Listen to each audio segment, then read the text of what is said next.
Assalamualaikum warahmatullahi wabarakatuh. Waalaikumsalam. Oke, selamat siang semuanya. Bapak Ibu, perkenalkan saya Fani. Saya adalah gizi di Puskesmas Tanjung Priuk. Dan terima kasih untuk Pak Ustadz Faiz ya atas perkenalannya dan pembukaannya. Kita kan ngomongin soal stunting, Bapak Ibu. Jadi kalau misalnya saya kecepatan atau ada yang mau langsung didiskusikan, langsung angkat tangan aja.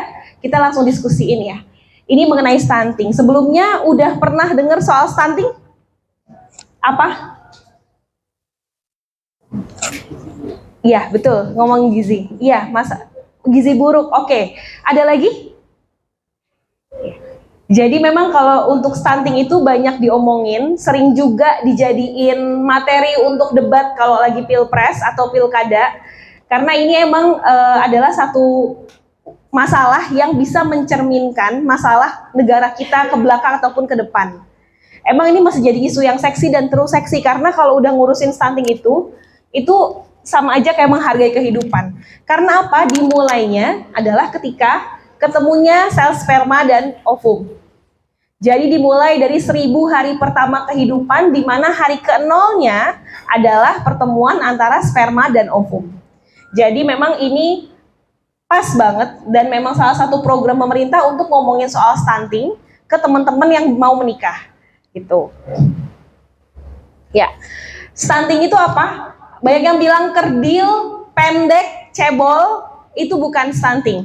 Jadi kalau misalnya kita ngomongin ucok baba misalnya ya, atau mungkin kalau nonton Game of Thrones itu juga ada yang pendek, itu bukan stunting, itu masalah hormonal. Jadi kalau misalnya cebol itu nggak pas disebut stunting. Stunting itu belum ada padanan bahasanya di Indonesia. Jadi paling enak ngomongnya ya stunting aja udah.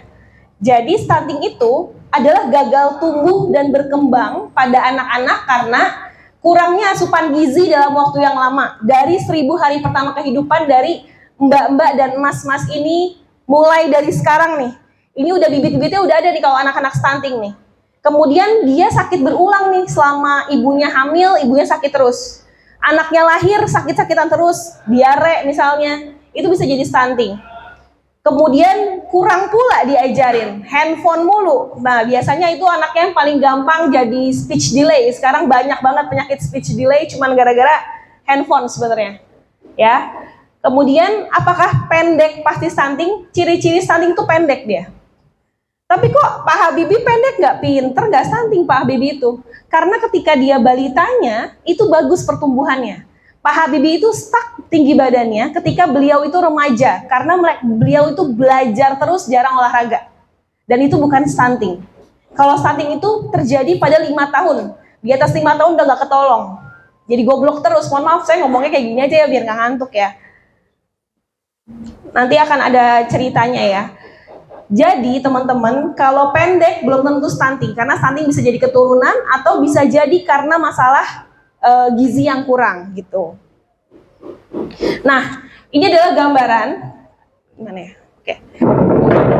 Jadi di otak kita itu isinya tuh listrik, teman-teman. Nah, perlistrikan ini akan ngaruh tentang kecerdasan. Jadi sebenarnya bukan otak encer sebenarnya. Kalau otak encer itu bahasa kiasan ya. Sebenarnya kalau otaknya listriknya bagus, baik, itu jadi bagus. Kebanyakan listrik yang berlebihan jadinya kejang, bisa step dan seterusnya. Jadi harus seimbang, harus pas. Ini adalah anak yang normal.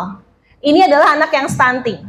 Kalau anak yang normal, kita lihat nggak ada yang namanya mandek-mandek di sini ya. Semuanya bagus, banyak cabangnya. Sementara anak yang pendek atau anak yang stunting, dia itu nggak banyak cabang, satu. Yang kedua, dia ada mandek-mandeknya di sini. Ini yang menyebabkan anak itu jadi pada lemot, jadi pada bodoh. Bodohnya bukan 1 tambah 1 2, semua anak bisa itu. Makanya itu adalah bukan life skill, basic life skill. Ketika udah ketemu hal-hal yang perlu dengan logika, baru dia mandek.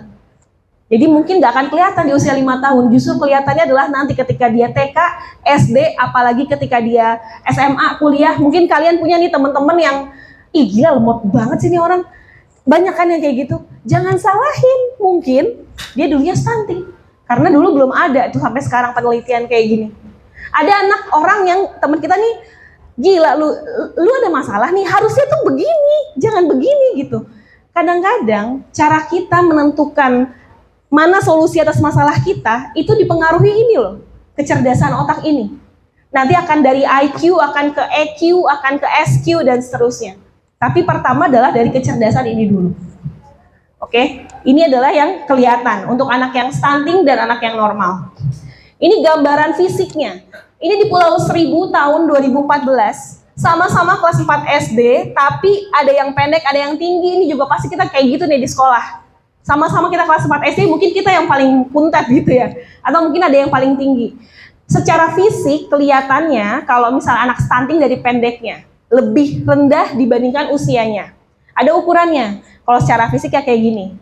Nah, tapi nanti ketika dia remaja, wah ibunya tahu anak gue pendek nih. Wah harus gue kasih stimulasi. Dikasihlah main basket, dikasihlah dia main berenang misalnya. Maka ketika dia balik nanti kalau laki-laki akan langsung menjulang tinggi.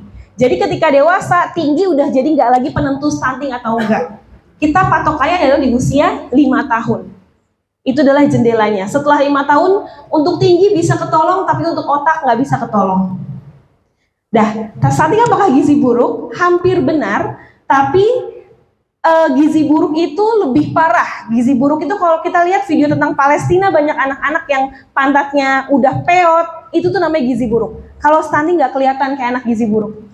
Tulangnya tinggal tulang, kempot, itu gizi buruk. Gizi buruk itu terjadi karena langsung. Kalau stunting nggak mungkin ujuk-ujuk, pasti dalam waktu yang lama dari mulai 1000 hari pertama kehidupan tadi. Ya, dan gizi buruk ini di sekeliling kita di Tanjung Priuk ini banyak loh, yang anaknya sampai peot, yang kayak di Afrika misalnya kayak gitu, itu ada. Jadi pasien kami. Jadi makanya ini adalah hal yang real, bukan hal yang nggak jelas, nggak kelihatan mata, itu ada. Kemudian prevalensi kita memang turun dalam 3 tahun terakhir. Tapi 2024 maunya 14%, sekarang masih 31%. Masih banyak, masih 27,7%. Masih banyak sebenarnya. Dan masalahnya apa? Tadi ya, kalau ciri-cirinya tuh pendek, terus ada anak yang tembem tuh, lucu banget, tembem banget ya. Bisa jadi bukan karena dia tuh lucu. Kalau ciri-ciri adalah moon face, mukanya bulat, matanya bulat semua, itu gizi buruk namanya teman-teman, bukannya anaknya lucu. Jadi hati-hati. Ya. Kemudian kalau diteliti lagi, pertumbuhan tulangnya terhambat, tapi cuma bisa dibuktiin pakai foto ronsen. Anak ini katakan usia 3 tahun. Pas dilihat usia tulangnya, dia bisa jadi usianya 4 tahun atau 2 tahun. Jadi nggak sesuai dengan usia realnya. Itu bisa disebut dengan stunting. Makanya, kalau balita stunting harus dirujuk ke puskes. Puskes akan ngerujuk ke rumah sakit untuk dilakukan tata laksana lebih lanjut. Difoto lah, diperiksa darah, dan seterusnya. Nah, saya akan fokus ke sini nih ya sebelum kita lanjut. Karena target saya hari ini adalah teman-teman tahu dulu.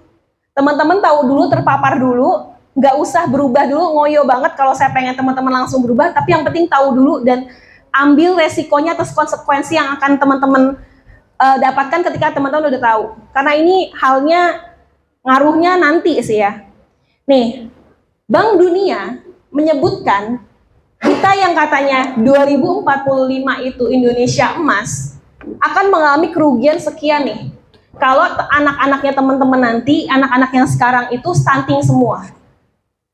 Kita ini akan menyebabkan kerugian 390 T per tahun. Karena apa? Karena satu, banyak penyakit. Yang kedua adalah anak-anaknya pada blow on semua. Jadi akhirnya nggak bisa jadi pemimpin. Dipimpin sama orang lain gitu yang bukan orang Indonesia. Dan artinya ya kita nggak akan berkembang. Kita akan banyak saya nggak bilang sektor yang sektor tidak resmi itu tidak baik ya, misalnya seperti pedagang atau mungkin petani, tapi sektor resminya yang justru adalah menguasai politik Indonesia atau ekonomi Indonesia itu bukan sama orang Indonesia, dan ini akan menyebabkan kerugian yang banyak. Ini adalah prediksi BPJS ini ya teman-teman ya. For your information, mungkin teman-teman adalah salah satu penyumbang di BPJS. Bayar BPJS semua kan? Mau yang gratis, mau yang enggak, itu pasti kalian teman-teman kalau kerja ada BPJS membayar.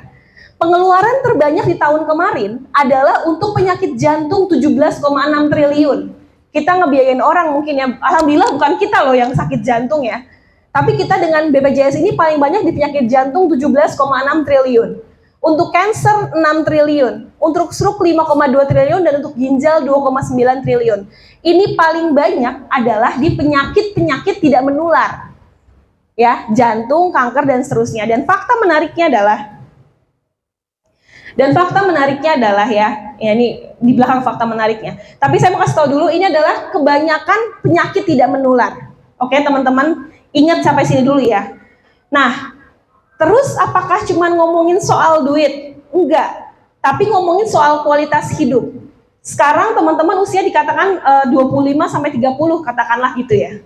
20 tahun lagi berarti 45 sampai 50 tahun. Ya, kalau secara misalnya di PNS 55 tahun pensiun ya. Berarti 5 tahun lagi kita pensiun. Berarti yang nanti akan membiayai teman-teman tuh siapa? Anaknya teman-teman misalnya kayak gitu. Atau mungkin generasi selanjutnya. Tapi kalau misalnya generasi selanjutnya itu nggak bisa punya pekerjaan yang baik, kecerdasan emosionalnya rendah, gampang dikit-dikit langsung baper dan akhirnya malah bunuh diri, ya kita mau jadi apa? Itu yang ngebiayain kita nanti loh. Sekarang kita masih produktif dan bagus, tapi 20-30 tahun lagi nggak tahu.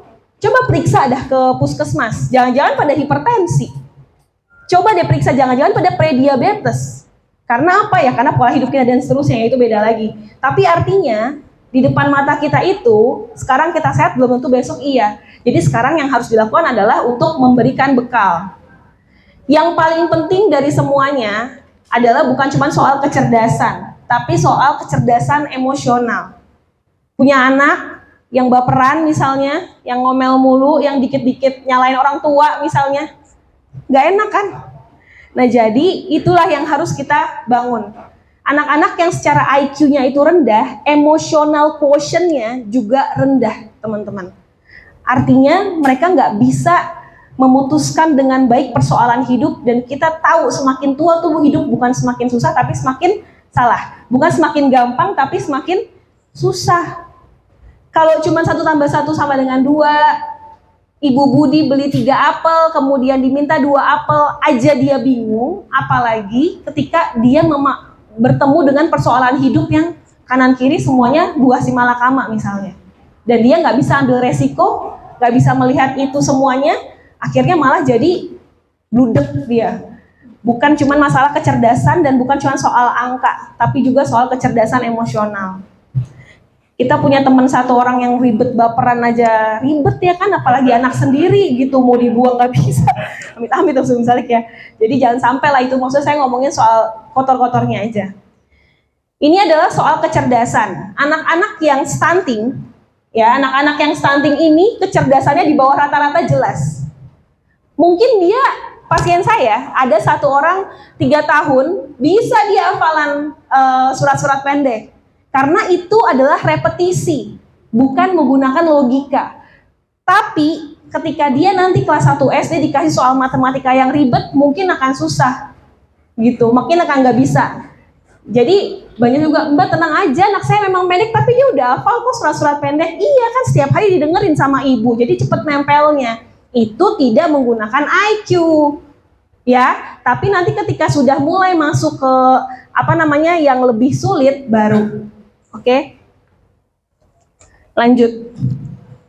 Nah, ini PISA. PISA itu adalah penilaian untuk anak 15 tahun, berarti kurang lebih SMP, untuk 3 mata pelajaran. Matematika, sains, dan membaca.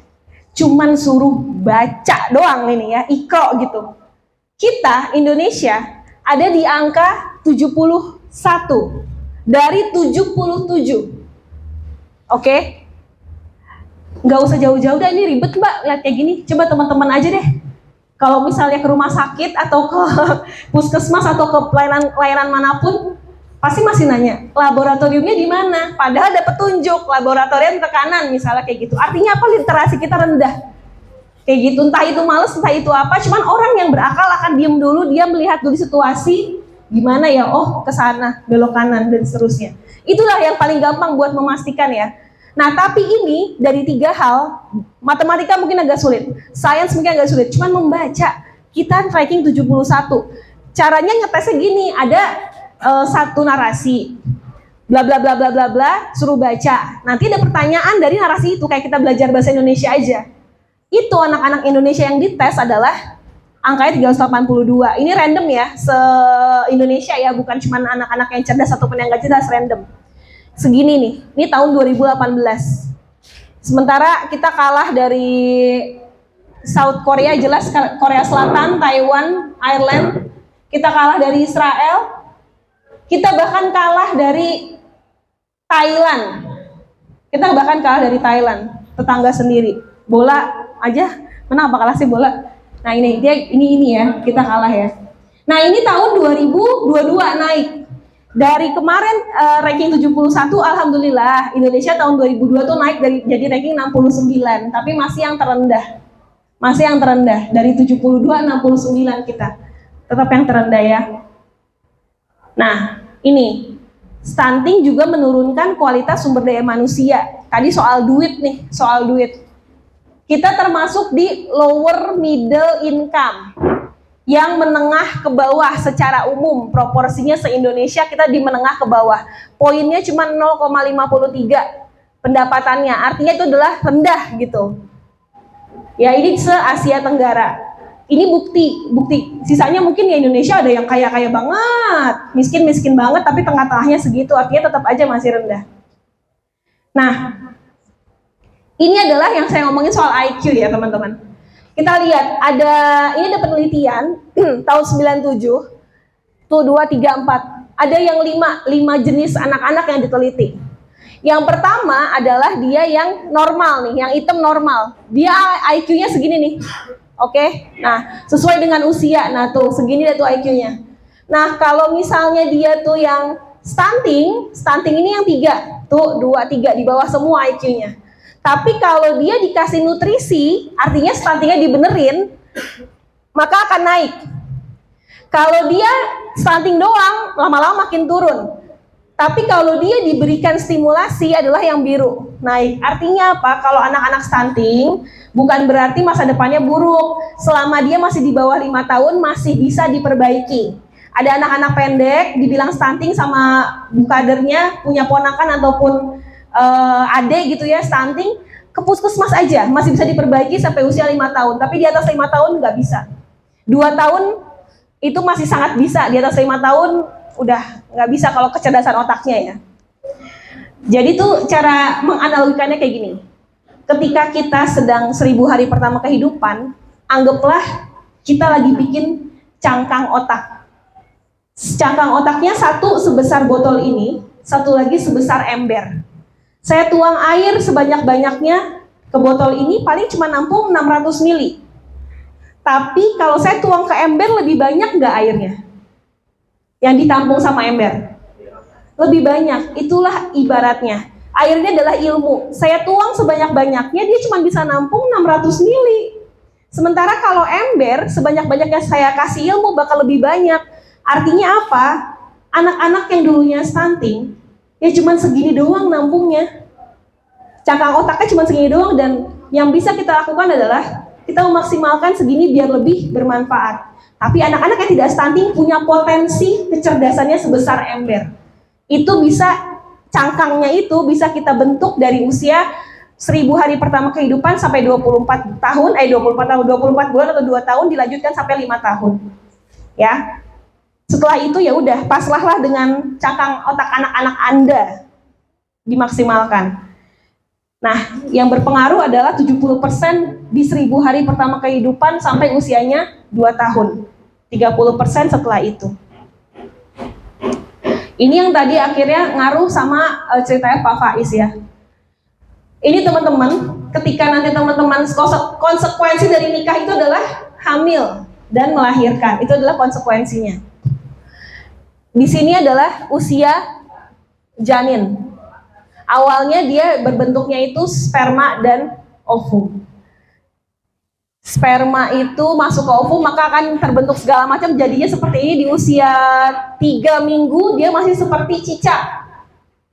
Kemudian berlanjut sampai pas 9 bulan, 40 minggu baru kelihatan deh tuh bentuknya seperti anak. Nah, di usia 3 bulan yang pertama kali terbentuk adalah paru-paru dulu. Ya. Paru-paru sampai usia 0 sampai 8 minggu ini cikal bakal semua organ nih. Udah ada jantung, paru, itu udah mulai dari usia 3 minggu. Cuman masalahnya, nggak mungkin usia 3 minggu teman-teman yang perempuan ngeh nih gue lagi hamil. Biasanya tuh datang ke puskes tuh usianya 2 bulan, karena udah 2 bulan nggak dapet nih hamil kali gue gitu kan. Kalau usia 3 minggu nggak mungkin nggak ngeh, orang biasa kita dapatkan sebulan sekali kan. Berarti belum ngeh, sayangnya itu. Jadi kebutuhan gizi masih asal, makan mungkin masih asal. Jadi dari sekarang harus diperhatikan ya makannya. Kemudian yang akan berhenti sampai dia nanti usianya 2 tahun adalah jantung, pankreas, ginjal. Artinya kalau jantung, pankreas, ginjalnya itu nggak bagus, akan dibawa anak ini seumur hidup. Nah ini akan ngaruh sama kebiasaan teman-teman yang merokok. Saya akan arahnya mau ke arah sana, ini bridging ke arah merokok nih. Oke, dan paru-paru ini dari awal sampai usia 2 tahun tuh yang paling akhir sempurnanya. Kalau otak masih akan terus berkembang sampai usia 5 tahun, ginjal juga. Cuman kalau untuk paru-paru, jantung, pankreas itu adalah berhentinya ketika usia 2 tahun. Makanya, balik lagi ke data awal, yang paling bermasalah di Indonesia adalah penyakit jantung. Di tahun 2003, 71 triliun BPJS habis buat orang-orang yang berpenyakit jantung. Karena mungkin ketika dia dulu kecilnya ini nggak sempurna perkembangannya. Nah, ini adalah fakta tentang 3 generasi. Ini adalah ngomongin soal perempuan terutama ya. Ini teman-teman perempuan terutama, dan Bapak Ibu semua, kalau punya anak perempuan, kalian itu lagi mempersiapkan 3 generasi di bawah kalian. Karena ovumnya perempuan ini itu terbentuk dari dia itu janin. Sementara kalau spermanya teman-teman cowok ini terbentuknya ketika kalian sudah mulai balik atau dewasa. Tapi kalau ovum kita nih, sel telur kita, dari kita masih dilahirin sama emak kita, itu udah terbentuk ovum kita nih perempuan. Artinya apa? Kalau mamah kita dulu makannya nggak bagus, kena asap rokok yang banyak sama orang-orang sekitarnya, kena dan seterusnya, anak kita dan kita sendiri juga akan cacat gitu. Intinya sih kayak gitu saya mau ngomongnya. Jadi kalau perempuan menentukan 3 generasi di bawahnya dia, berarti kita ini sebenarnya adalah anak nenek kita, dalam tanda kutip anak nenek kita sebenarnya. Udah ada dari zaman nenek kita tuh ada. Kalau laki-laki enggak. Sel sperma itu baru muncul ketika kalian sudah balik gitu. Jadi kalau misalnya pengaruh dari zat gizi dan makanan teman-teman nanti ketika hamil akan mempengaruhi 3 generasi di bawahnya. Oke lah, sekarang saya punya asma mungkin ya. Asma tuh turunan misalnya kayak gitu. Ya udah, biar anak gue nggak asma atau cucu gue nggak asma, gue hari ini harus makan sehat nih. Gitu itu bisa banget. Jadi kita bisa merubah alur keturunan kita dari kita sendiri. Ini harus paham dulu teman-teman. Intinya apa? Yang anak-anak nanti teman-teman kalau perempuan, berarti teman-teman akan melahirkan cucu-cucu teman-teman ini langsung. Itulah seserius itu ya. Sementara kalau laki-laki tuh enggak ya, dan laki-laki memang dominan untuk mendonasikan gennya, terutama untuk gen laki-lakinya. Lanjut. Jadi yang dipertaruhkan itu bukan tentang 1 atau 5 tahun besok, melainkan 10 sampai 20 tahun mendatang. Nah, kenapa bisa stunting? Pertama, kemiskinan, jelas. Kemudian penelantaran. Penelantaran itu bukan anaknya didiemin aja atau dibuang. Penelantaran itu adalah anaknya nggak diurus. Simply teman-teman nanti punya anak yang mungkin kita kerja dan seterusnya, anaknya ditaruh di depan YouTube sampai dia speech delay. Itu disebut dengan penelantaran aja, sebenarnya juga udah termasuk penelantaran, jadi hati-hati. Artinya apa? Saya mau bilang sama teman-teman, kalau udah mau persiapan nikah, sudah harus dipersiapkan juga nanti untuk punya anak, karena itu adalah konsekuensi menikah. Jangan sampai anaknya itu ya, tenanglah ada YouTube dan seterusnya, jangan. Oke, lanjut. Ini nih, ketidaktahuan merupakan salah satu masalahnya. Jadi ini adalah goals-nya hari ini adalah biar teman-teman tuh tahu dulu apa masalahnya, apa itu stunting, isunya tuh bagaimana, dan bagaimana cara penanggulangannya. Ketika dia sudah lahir sering sakit, karena apa? Karena ini sanitasi atau higiennya itu buruk. Di sini teman-teman ada yang pakai depot air minum isi ulang di rumahnya? Angkat tangan. Ada kan yang kalau galon itu kan ada Aqua, ada merek Fit, ada merek Clio gitu. Itu namanya AMDK, air minum dalam kemasan. Kalau ini yang isi ulang, ada? Nggak ada. Semuanya pakai AMDK. Bagus. Nah, saya isi ulang. Nah, Bapak isi ulang. Hati-hati karena apa? Untuk anak-anak terutama ya. Air minum isi ulang di Tanjung Priuk kami tuh melakukan pemeriksaan. Dari 50 depot yang kami periksa, 60% itu mengandung E. coli. E. coli itu yang bikin kita tuh sakit tipes. Nah, itu sedang kami perbaiki. Itu nggak bisa kami tutup tuh depot air minum isi ulangnya karena bukan wewenang kami. Wewenangnya adalah UMKM dan kami lagi mengajukan itu. Jadi kalau misalnya Bapak Ibu ke Damiu nih, ke depot air minum isi ulang, lihat dulu, Madong saya mau lihat dong hasil laboratoriumnya. Ada 3 hal yang diperiksa. Kimiawi, yang kedua fisika, yang ketiga adalah biologi, salah satunya adalah E. coli. E. coli itu bakteri yang bikin kita sakit tipes gitu. Harus diperiksa dan harus ada. Kalau mereka nggak punya, mendingan Bapak cari ke Damiu yang lain yang ada. Banyak kok Damiu-Damiu yang ada. Dan harus up to date, jangan dia ngasih tahun 2020, sekarang 2024 minimal 2023. Ya, itu yang faktanya yang ada. AMDK juga sama, kalau kita belinya itu ditaruh di tempat yang terpapar sinar matahari, itu juga hati-hati.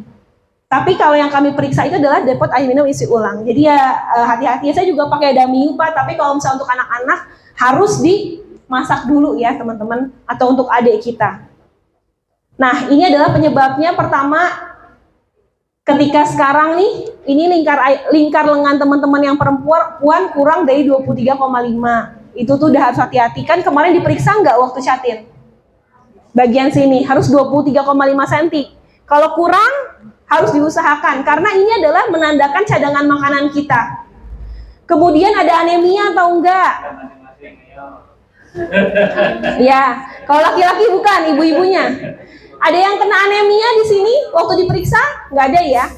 Anemia itu ngaruhnya sama hemoglobin. Berapa sih anemia dong? Dikurang dari 12 kalau perempuan. Ada yang kurang dari 12. Mbaknya kurang dari 12. Dikasih apa? Vitamin. Nah, diminum ya. Tablet tambah darah itu.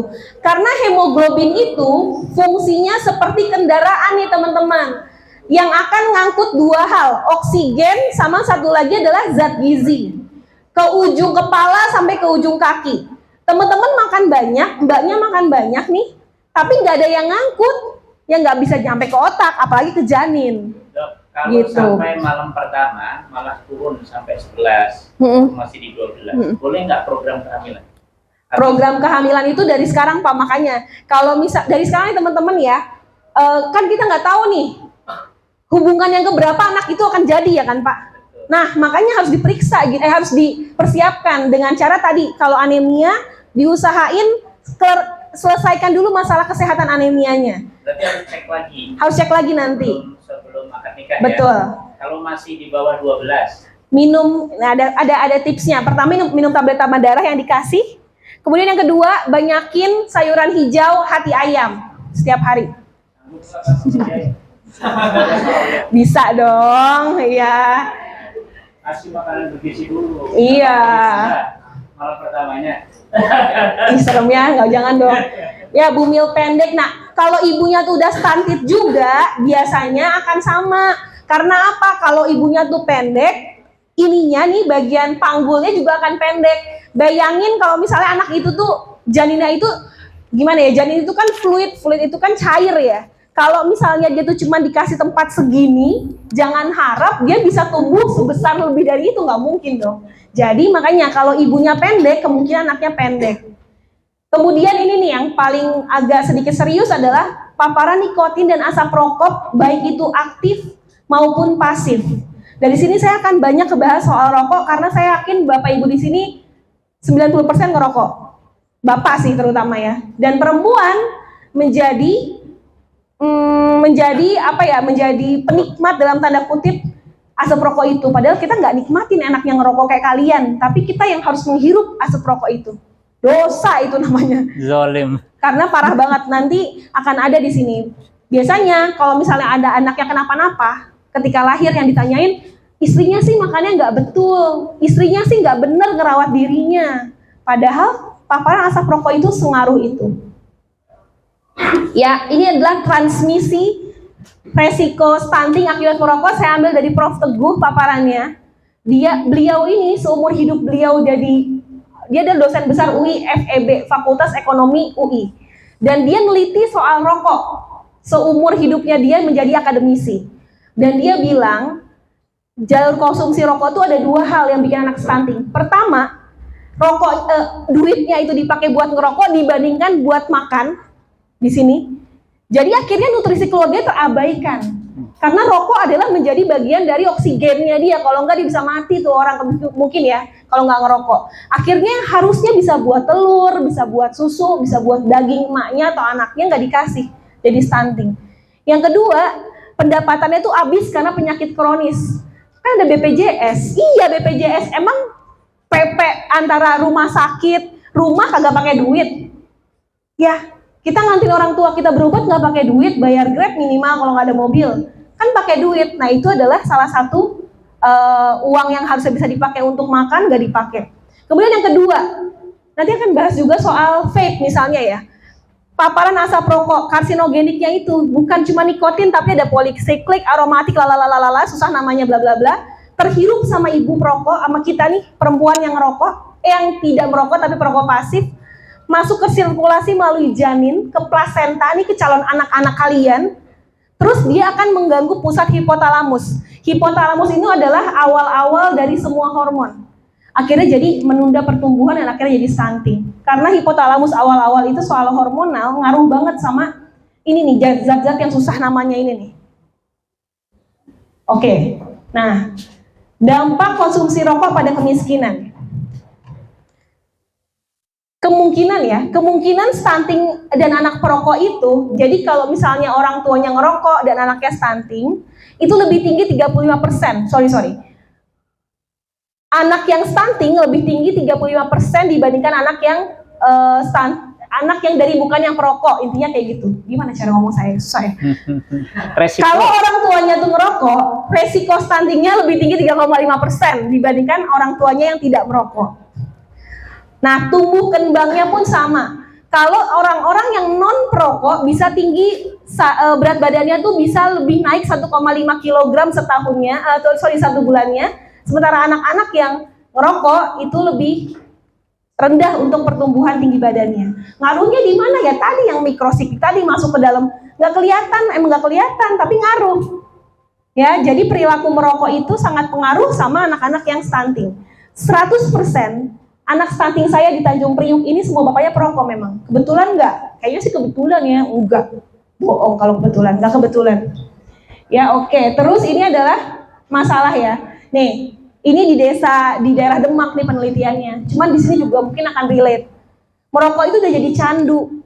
Jadi kalau nggak ngerokok tuh nggak bisa, saya mikir katanya gitu kata bapak-bapaknya. Sehingga merokok di dalam rumah tuh hal yang biasa. Mungkin di sini juga ngerokok dalam rumah hal yang biasa gitu, bukan hal yang aneh gitu. Nah, yang kedua adalah masyarakat patriarki. Laki-laki adalah di atas derajatnya dibanding perempuan.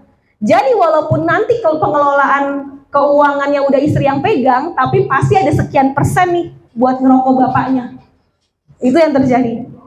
Nah lanjut, proporsi pengeluaran untuk ngerokok tuh bervariasi. Cuma teman-teman coba deh sekali-kali dihitung nih, disisihkan nih teman-teman yang ngerokok. Berapa persen sih duit gua, gaji gua untuk ngerokok?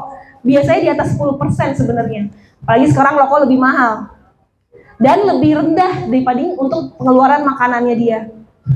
Lanjut, perilaku merokok ini menimbulkan shifting konsumsi yang harusnya buat dia makanan, dipakailah sama bapaknya buat ngerokok dan lama-lama menimbulkan stunting.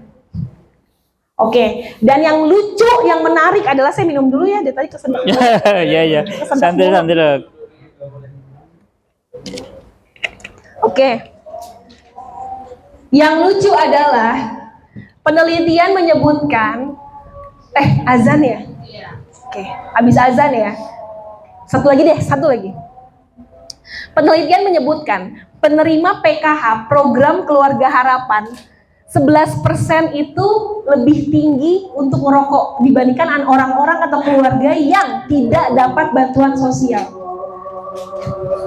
Kita pause dulu. Oke, saya lanjutin. Ya, jadi intinya udah dikasih bantuan tunai, PKH itu program keluarga harapan, kalau nggak salah sebulan dapat 1,3 kalau nggak ada potongan-potongan sana sini ya. Itu dipakai malah buat ngerokok.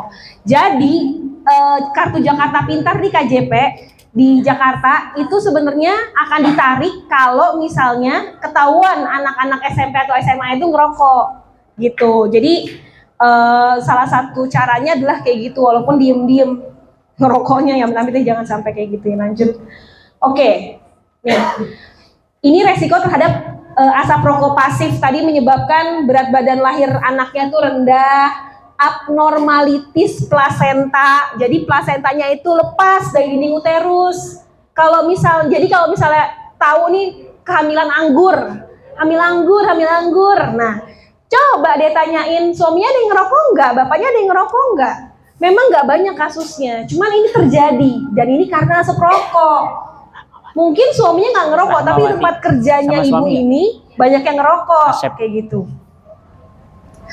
Atau plasenta previa atau plasenta untuk jalan lahir, ari-arinya untuk jalan lahir. Plasenta itu ari-ari ya teman-teman. Itu disebabkan karena asap rokok.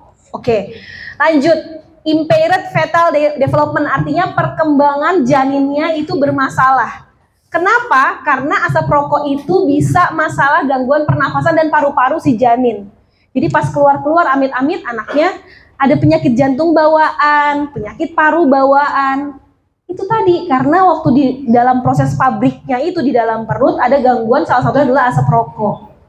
Ya, bahkan langsung meningkatnya resiko infeksi, resiko kematian mendadak. Teman-teman percaya atau enggak, kami di nakes ini belakangan ini teman-teman nakes ya, itu banyak dapat kaget. Saya kaget karena teman saya satu ada yang hamil usia 9 bulan, bagus semua, pas lagi mau lahiran ternyata anaknya meninggal dalam perutnya. Jadi dia harus mengeden seorang jenazah bayi. Bayangin. Ya, itu kenapa salah satu masalahnya bisa jadi karena ini. Suaminya merokok. Ya, nakes. Karena apa? Kita tuh perempuan tuh takut kok udah ngomong sama suami itu banyak takutnya daripada berantem, ya udah deh gitu. Jadi tolong laki-laki tahu diri. Kalau emang nggak bisa berhenti ngerokok di luar. Jauh dari anak istri. Udah nyampe rumah ini, udah ganti baju, jangan baju yang dia pakai pas lagi ngerokok bareng teman-temannya. Not. Karena nikotin itu nempel di badan kita bisa sampai 3 bulan kalau nggak dicuci bajunya. Nah pertanyaannya, di rumah emang setiap hari gosrek tembok, ganti korden? Kan enggak. Jadi kalau ngerokok ke rumah itu ganti baju dulu. Kalau emang nggak bisa berhenti ngerokok, jauh-jauh dari rumah yang pertama. Yang kedua, sebelum masuk ke rumah ketemu anak dan istri, ganti baju kalian ditaruh tempat cucian. Ya, dan itu juga tolong banget bilangin sama bapak ibu kalian, bapak terutama ya. Mungkin kalau kami sama bapak perempuan nih, sama bapak mertua takut ngomongnya gitu. Jadi tolong deh teman-teman, ini seserem ini. Jangan sampai pas udah anaknya kenapa-napa perempuan lagi yang disalahin. Kamu sih nggak bisa jaga, padahal ada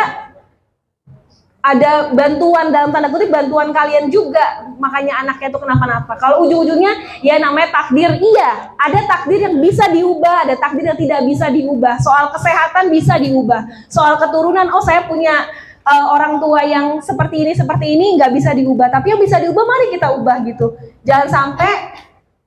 Jangan sampai karena tidak tahu gitu ya, jadi akhirnya jadi malah nyalahin orang lain. Sehingga bisa juga menyebabkan gangguan jantung, otak, dan organ lainnya. Ini udah banyak penelitiannya, cuman nggak banyak yang berani ngomong gitu. Nah ada mekanismenya juga nih, panjang ceritanya ya. Intinya adalah secara genetis, asap rokok itu bisa masuk ke dalam plasenta lewat darah. Bisa bikin, kita ini kan, pembuluh darah itu kan kayak selang ya. Asap rokok itu bisa bikin pembuluh darah yang harusnya elastis menjadi keras. Dan itu yang menyebabkan biasanya nanti tensinya tinggi, jantung, stroke, dan lain-lain. Oke, dan ketika nanti hamil harus timbang setiap bulan ke puskesmas atau punya timbangan di rumah. Harus ada kenaikan setiap bulannya. Oke, dan ini adalah survei-survei yang kami lakukan ke anak-anak stunting kami di DKI di Tanjung Priok ya. Tadi saya bisa ngomong yang banyak tuh adalah soal perencanaan kehamilan. Banyak juga kita anak-anak stunting itu beda sama kakaknya itu 2 tahun. Jadi ibunya bingung mau ngurus adiknya apa kakaknya. Jadi itulah pentingnya perencanaan kehamilan atau KB. Dan KB bukan cuma buat perempuan, laki-laki juga bisa ber-KB. Contohnya pakai kondom, itu adalah ber-KB. Contohnya juga adalah dengan tanggal. Perempuan nih, kita nih dari sekarang biasakan punya yang namanya kalender menstruasi. Jadi kita tahu di waktu kapan sih kita suburnya. Nah, kalau misalnya untuk tanggalan adalah kalian berhubungan tidak di masa subur, jadi potensi jadi anaknya lebih kecil. Itu namanya juga ber-KB, ya. Terus KB perempuan ada suntik, ada IUD, ya spiral. Tapi laki-laki juga bisa ber-KB loh, jangan cuma perempuan aja. Dengan cara tadi kondom. Yang kedua adalah dengan cara vasektomi, ya, atau di vasektomi itu diikat lah. Jadi nggak bisa, spermanya tuh nggak nyangkut, tapi kalau suatu waktu kalian mau lepas bisa juga, gitu ya. Kemudian kebiasaan tidur malam. Kebiasaan tidur malam ini terjadi juga buat kita ya. Jangan biasakan bergadang kalau nggak perlu, kata Pak Haji Roma gitu. Tapi emang ngaruh. Kalau anak-anak, ini ada namanya hormon pertumbuhan di jam 11 malam sampai jam 2 pagi. Dia aktif di jam 11 malam sampai jam 2 pagi. Syaratnya ini anak harus tidur nyenyak. Kalau nggak nyenyak, itu hormon nggak akan bisa jalan, nggak akan bisa bekerja. Hormon itu fungsinya buat naikin berat badan, tinggi badan, buat kecerdasan dan juga imunitas. Kita orang dewasa pun sama, punya hormon pertumbuhan, tapi bukan buat naikin berat badan dan kecerdasan lagi. Tapi adalah yang pertama, ketika kita bisa tertidur pulas jam 11 malam sampai jam 2 pagi aja. Di atas jam 2 pagi, jam 3 kalian mau ngapain terserah, tapi jam 11 malam sampai jam 2 pagi itu akan mempengaruhi kita dalam berpikir. Pertama, kita bisa cepat mengingat sesuatu hal. Yang kedua, kita bisa bikin tenang ketika kita harus mengambil keputusan penting. Kemudian yang ketiga, kita punya berat badan yang ideal. Kalau orang yang suka begadang, 2 konsekuensinya, terlalu kurus atau terlalu gemuk. Nah itu, sepengaruh itu ternyata tidur malam. Jadi dari sekarang teman-teman, masalahnya saya nih, kalau misalnya ketemu sama pasien yang nggak naik-naik berat badannya, saya akan tanya dulu, anak ini kebiasaan tidur jam berapa Bu? Jam 11 Mbak baru tidur. Saya nggak bakal banyak ngoceh soal makanan, yang saya harus lakukan adalah ibu perbaikin dulu jam tidurnya anak ini. Karena mau makan sebanyak apapun, kalau tidurnya masih begadang nggak akan bisa naik berat badannya. Begitu juga dengan kita, dan masalahnya itu adalah kebiasaan. Jadi harus dari teman-teman sendiri nih. Orang tuanya suka tidur malam, ya anaknya mau nggak mau bakal tidur malam gitu. Jadi harus mulai dibiasakan dari sekarang. Nih ya, penggunaan air konsumsi depot air minum untuk depot air minum isi ulang di Tanjung Priok itu paling tinggi, tapi paling tinggi juga cemarannya. Dan tadi saya bilang, jadi kalau minum Damiu untuk anak-anak dimasak dulu, yang kedua pilih Damiunya. Saya minta dong Mbak hasil laboratoriumnya, atau Mas minta hasil laboratoriumnya. Kalian berhak, kita tuh konsumen berhak ya untuk tahu semua hal tentang apa yang mau kita konsumsi. Oke, pencegahannya itu adalah dengan pertama, untuk ibu-ibu nih, untuk ibu-ibu dan bapak-bapak, mulai sekarang mulai konsumsi. Kalau nggak suka sayur, harus makan sayuran hijau, baik itu laki-laki atau perempuan. Yang kedua, konsumsi buah-buahan berwarna-warni minimal 3 potong sehari. Jadi kalau dari sini beli aja 10.000 3 di tukang buah, adanya paya, semangka, dan melon. Itu kan ada warna-warni itu 3, nah itu udah bagus. Kemudian biasakan makan telur paling tidak 2 kali sehari. Untuk ibu-ibu dan bapak-bapak ya. Karena telur itu proteinnya tuh paling oke, ya. Nah, sisanya itu kalau misalnya mbaknya anemia, hati ayam kalau bisa dikonsumsi seminggu 4 kali. Nggak suka, harus suka Mbak, diapain kek gitu. Kalau nggak daging merah, ya seperti daging sapi atau daging kambing. Nah, sisanya itu adalah tadi yang paling mudah, kurangin dulu rokoknya, dan kalau ngerokok jauh-jauh dari calon istri dan juga anaknya. Yang kedua tidur malamnya, dan yang ketiga adalah sayuran hijau, buah-buahan. Nah, saya bilang minum susu juga bagus, cuman hati-hati. Nih ya, ini adalah susu dengan merek ini. Ini untuk bayi kebutuhan gula sehari 25 gram. Kalau kita orang dewasa kebutuhan gula lepas itu 50 gram.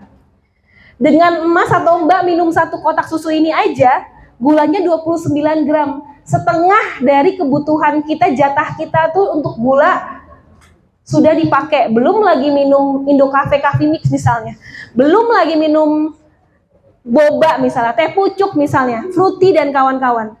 Sehari, 2 hari, 3 hari nggak apa-apa badan kita. Tapi udah berapa puluh tahun kita ngelakuin konsumsi yang banyak gulanya. Itulah kenapa anak SD banyak sekarang yang cuci darah di RSCM.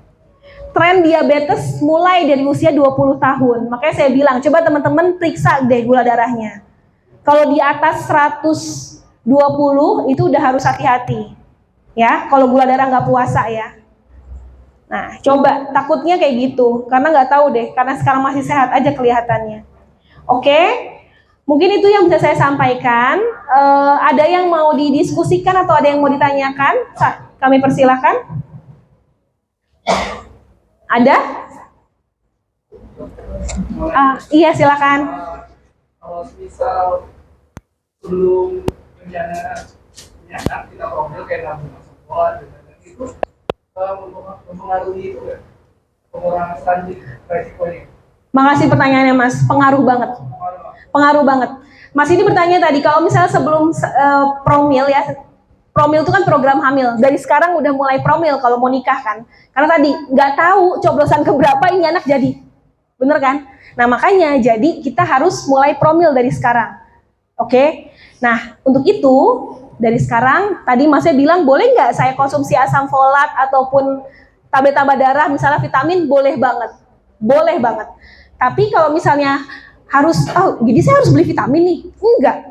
Dari makanan aja. Asam folat itu banyak di sayuran hijau dan tempe dan tahu, Mas. Gitu. Kemudian zat besi banyak di mana? Di daging warna merah, di hati ayam. Jangan ampelanya, hati ayamnya aja. Jadi kalau mulai sekarang, kalau beli hati ayam, ampelanya dibuang, karena nggak terlalu banyak fungsinya. Kalau hatinya banyak tuh fungsinya. Ya, itu aja Mas. Jadi, mulai sekarang diperkayalah makanan dengan yang kacang-kacangan kayak tempe tahu, kacang hijau, kemudian sayuran hijau. Itu cukup. Nah, ketika nanti udah mulai hamil dan ternyata memang itu pasti akan dari puskesmas ataupun dari rumah sakit jarang sih, dari klinik akan ngasih lah tuh tambahan untuk orang-orang yang sudah hamil. Artinya apa? Kalau teman-teman punya kelebihan uang untuk beli vitamin silahkan, tapi kalau enggak cukup dengan makanan-makanan yang alami. Dan mulai tuh kurang-kurangin kayak misalnya teh manis, kopi, itu punya fungsi anti gizi atau anti nutrisi dengan zat besi. Jadi habis makan bakso yang mengandung daging sapi, minumnya teh manis, itu zat besinya tuh hilang. Nggak bisa kita dapetin zat besinya. Jadi saran saya, kalau habis makan bakso, enaknya memang minum teh manis dingin, tapi jangan. Minimal adalah air putih, maksimalnya es jeruk beneran. Bukan es jeruk dari, ya, gitu. Ya, gitu, minimal. Jadi air putih aja, karena kopi, teh, kemudian coklat, itu akan merusak zat besi dalam tubuh. Kecuali kalau mau minumnya 3 jam atau 4 jam setelah makan, itu boleh. Terima kasih pertanyaannya ya. Ada lagi? Lebih ke proses memasak mungkin bagaimana? Oke, proses pemasakan tuh punya yang merusak gizi maksudnya ya. Jadi proses memasak itu juga punya derajat. Yang paling tidak merusak gizi adalah pertama dikukus. Yang kedua adalah direbus tahapannya. Ini dari yang terbagus sama yang terburuk ya. Dikukus, kemudian yang kedua direbus, yang ketiga itu adalah ditumis. Oke, yang keempat adalah dibakar, yang kelima adalah digoreng. Apalagi sampai garing. Telur garing tuh enak banget tuh, yang coklat-coklatnya jadi renyah kalau telur ceplok. Padahal yang telur yang ceplok yang udah renyah itu udah hilang, proteinnya udah rusak gitu. Jadi yang paling pertama adalah dikukus. Karena nggak semua makanan bisa dimakan mentah. Iya. Contohnya adalah tomat. Tomat itu tinggi sama likopen. Likopen adalah anti racun, antioksidan tertinggi. Likopen namanya di tomat. Tapi dia baru aktif likopennya ketika kena panas. Jadi kalau tomat mentah itu kita nggak dapat likopennya. Tapi kalau tomat kita bikin pasta pakai saus tomat beneran nih, tomat di blender kita masak, itu dapat likopennya gitu. Jadi ada beberapa makanan yang harus dimasak dulu. Tapi yang paling tinggi derajatnya adalah dikukus. Ya, terima kasih. Ada lagi? Ya? Boleh banget, Mbak. Jadi kalau program kami vasektomi itu berarti buat laki-laki ya. Nah, itu tuh ada syarat-syaratnya. Nah, syarat-syaratnya itu adalah udah punya anak berapa dan seterusnya, dan akan dilakukan konseling tuh. Jadi nanti kalau gini ya teman-teman, kalau untuk KB itu nggak untuk ibu-ibu aja. Kalau teman-teman mau konseling KB, Mbak saya bagusnya pakai apa ya? Dia akan nanya nih, bidan kami akan nanya, Mbak nyamannya bagaimana, pola hubungan seksualnya seperti apa, enaknya bagaimana, lebih sakit atau dan seterusnya. Akan banyak dulu screeningnya. Nanti akan dikasih lah tuh saran. Pakai ini ya Mbak, nanti kalau gitu Mbak kan sibuk nih, mendingan pakainya spiral aja karena 3 tahun nanti kontrol lagi dan seterusnya. Jadi di puskesmas itu Mbak, bidan-bidan itu udah sangat terbuka untuk konsultasi penggunaan KB baik laki-laki atau perempuan.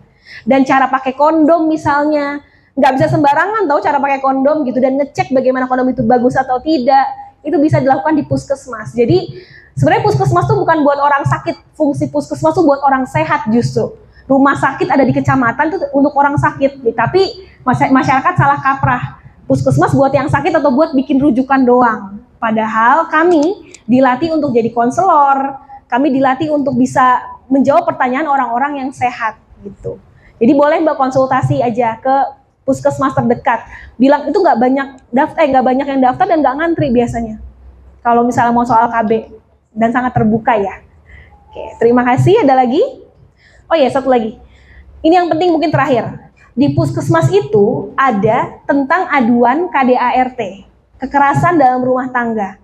Jadi teman-teman kalau merasa, amit-amit nauzubillah min zalik ya, merasa teman-teman itu digauli dengan cara yang tidak baik, boleh konsultasi ke puskesmas. Kami punya jaringan yang cukup oke dan geraknya pun nggak yang langsung gerebek rame, enggak. Kami akan seperti detektif gitulah. Jadi kalau misalnya teman-teman nih mengalami, amit-amit mengalami, atau mungkin tetangganya ada yang mengalami, silakan lapor ke puskesmas. Kami bekerja sama dengan polisi, dengan badan-badan tertentu yang bisa menangani hal tersebut. Begitu juga dengan penyimpangan seksual atau kekerasan sama anak, ya, yang dilakukan penyimpangan seperti itu banyak banget. Jadi kalau ada silakan laporkan ke puskesmas. Udah itu aja mungkin. Oke, ada lagi sebelum saya tutup? Saya rasa sudah cukup. Saya mohon maaf kalau ada kata-kata yang kurang berkenan. Semoga apa yang disampaikan ini bermanfaat, dan paling enggak teman-teman tahu dulu bagaimana urgensinya stunting untuk kehidupan teman-teman ke depan dan cucu-cucu teman-teman nanti. Ya, saya mohon maaf lagi sekali lagi. Wabillahi taufiq wal hidayah. Wassalamualaikum warahmatullahi wabarakatuh. Coba periksa kemarin sudah catin? Ada yang anemia di sini? Alhamdulillah nggak ada. Anemia itu adalah kurang hemoglobin. Fungsinya hemoglobin bukan cuma ibu-ibu, bapak-bapak juga banyak yang anemia ya, tapi nggak diperiksain aja. Kalau hemoglobin itu fungsinya adalah ibaratnya seperti transportasi seperti mobil yang mengantarkan oksigen dan bahan makanan dari ujung kepala sampai ujung kaki. Kamu makan sebanyak apapun, tapi anemia nggak akan bisa masuk tuh zat gizinya ke dalam tubuh Anda.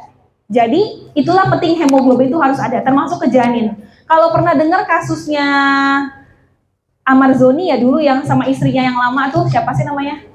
Nah, pernah dia anaknya yang pertama keguguran kan? Itu karena itu dia, karena salah satunya hemoglobinnya, tapi itu ada kelainan ya, bukan karena anemia, tapi karena hemoglobinnya itu rendah. Nah itulah kurang lebih, makan banyak percuma, kalau hemoglobinnya itu rendah ya nggak akan ada yang nganterin. Gitu. Kalau untuk ibu-ibu, perbanyak nih yang gampang. Perbanyak makan-makan yang sayur-sayuran hijau, buah warna-warni, dan juga kurangin gula termasuk nasi, dan juga mulai banyak makanan yang tinggi protein hewani. Next dulu. Ya, ini saya udah cerita soal anemia ya, suplai O2-nya terhambat, bumil pendek atau kalau kitanya juga pendek atau stunting, punya pengaruh 20% anaknya bakal stunting atau pendek juga. Ini saya ngomongin soal pendek dulu ya. Kalau kita pendek berdasarkan usia ya, bukan berdasarkan perbandingan teman-teman enggak. Ini kita punya 20% anaknya akan pendek juga. Nah, paparan nikotin dan asap rokok ini menurunkan berat plasenta dan janin karena penyempitan pembuluh darah. Jadi kalau ngerokok jangan deket-deket sama ibu hamil, istri apalagi calon anaknya, jahat sekali itu. Lanjut.